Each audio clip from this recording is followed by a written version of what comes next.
Kalian tahu gak siapa sih sebenarnya Peggy alias Peron ini? Karena sudah menjadi DPO selama 8 tahun dan akhirnya ketangkap pada kemarin itu. Tetapi walaupun ketangkap, banyak sekali orang yang masih meragukan bahwasannya itu salah tangkap karena ciri-cirinya itu beda dengan DPO. Dan justru netizen itu mencurigai Egy yang lain. Ada beberapa orang netizen yang justru fokus kepada Egy Rian Prayoga atau Apung RP atau disebut juga Egy Ripra. Ada juga muncul nama baru yaitu Egy Gialola dan lainnya. Lalu sebenarnya siapa sih Peggy alias Peron ini? Yang benar itu versi polisi atau versi netizen nih? Ayo kita bahas di episode Bedah Jiwa Manusia. Ini dia.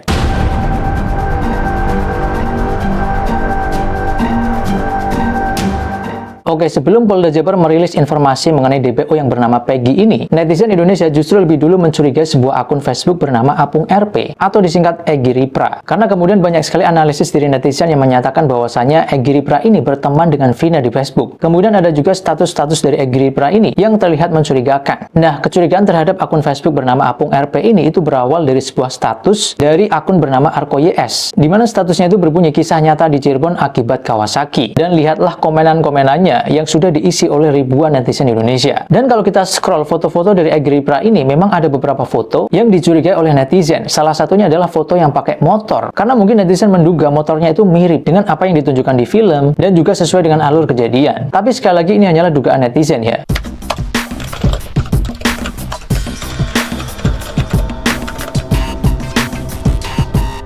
Nah, berselang lama kemudian, Polda Jabar tiba-tiba merilis DPO. Salah satunya adalah bernama Peggy atau Egy ini, di mana ciri-ciri fisiknya adalah berambut keriting, berkulit hitam, dan tinggi badannya sekitar 160-an. Setelah muncul nama-nama DPO itu, netizen semakin dalam dan semakin detail untuk mencari siapa Peggy alias Peron ini. Kemudian juga muncul nama-nama baru seperti Egy Gialola, kemudian Prima, bahkan anak dari ex-Bupati Cirebon turut dicurigai juga. Sampai-sampai istri dari ex-Bupati Cirebon yang saat ini menjadi wakil Bupati Cirebon mengklarifikasi bahwasannya anaknya tidak berkaitan dengan kasus ini. Bahkan anaknya sendiri juga diundang ke TV dan diwawancarai guys. Saking viralnya dan dituduh macam-macam oleh orang-orang di daerahnya dan juga teman-temannya. Walaupun begitu, netizen masih ngotot nih. Nah, uniknya beberapa saat kemudian Polda Jabar merilis informasi terbaru bahwasanya Peggy alias Peron ini sudah ketangkap, tepatnya di Bandung, di mana dalam hal ini adalah Peggy Setiawan yang sudah jelas juga wajahnya diupload di mana-mana. Ini beritanya udah viral banget, di mana Peggy Setiawan ini aslinya rumahnya Cirebon dan sudah menjadi kuli bangunan di Bandung. Tetapi beberapa media memberitakan bahwasanya Peggy Setiawan ini memang sengaja menyamar jadi kuli bangunan. Entah itu benar atau enggak. Dan anehnya, ciri fisik dari Peggy Setiawan ini berbeda banget dengan ciri fisik yang ada di DPO kemarin. Salah satunya di daftar DPO kemarin dikatakan bahwasanya rambutnya si Peggy ini alias Peron itu keriting. Namun si Peggy Setiawan yang ketangkep ini rambutnya lurus guys. Pertanyaannya adalah apakah si Peggy Setiawan ini sudah merubah gaya rambutnya? Mungkin rebonding? Dan pertanyaan berikutnya adalah bagaimana proses penangkapan si Peggy Setiawan ini ketika di Bandung? Karena logikanya nih guys, kalau misalnya kasus ini lagi viral banget dan media sosial itu sudah jelas, semua orang membicarakan ini, harusnya sebagai seorang pelaku itu sembunyi kek atau pergi kemana ke tempat yang tidak diketahui oleh masyarakat umum. Tapi si Peggy Setiawan yang ketangkap ini malah pergi ke Bandung yang sudah jelas-jelas ditulis di status Facebooknya. Ini ibarat semacam pelaku yang memberitahukan lokasi dirinya. Nah, setelah Polda Jabar merilis informasi bahwasannya Peggy alias Peron ini ketangkap yang dalam hal ini adalah Peggy Setiawan, beberapa media langsung memberikan analisis. Salah satunya mewawancarai tetangga-tetangganya si Peggy Setiawan ini. Bagaimana sih sifat dari Peggy Setiawan ini semasa hidupnya sebelum ketangkap? Dalam sebuah video ada seorang ibu-ibu yang diwawancarai mengatakan bahwasannya Peggy Setiawan ini diketahui sudah ada di Bandung bahkan sebelum kejadian Vina 2016, tepatnya sekitar tahun 2014-2015an. Oh, berarti saat kejadian 2016 itu setahu ibu Peggy lagi merantau? Iya.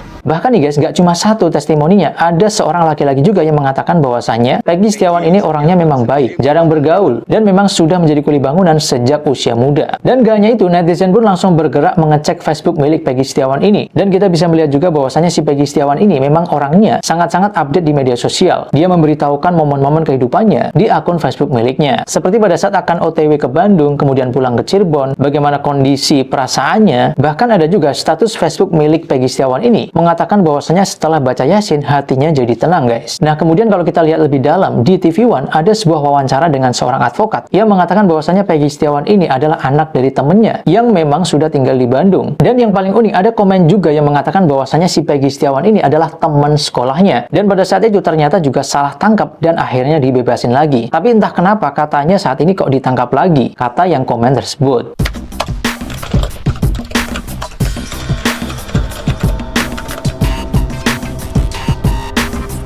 Nah, ini adalah tanda tanya besar. Sebenarnya siapa sih Peggy alias Peron ini? Dan harusnya memang salah satu orang yang sangat diwawancari dalam hal ini adalah Linda. Walaupun dia pada saat itu kesurupan, tapi ketika diwawancarai dalam keadaan sadar, mungkin saja dia tahu sedikit tentang infonya dan berbagai kejadian-kejadian yang terjadi di tahun 2016.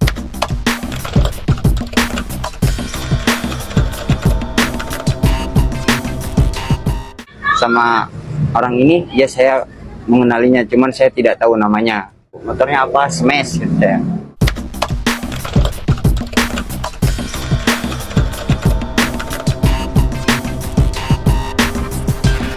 Ya, semoga polisi segera menemukan titik terang agar nantinya yang ditetapkan sebagai tersangka itu memang benar pelakunya. Tapi gimana menurut kalian?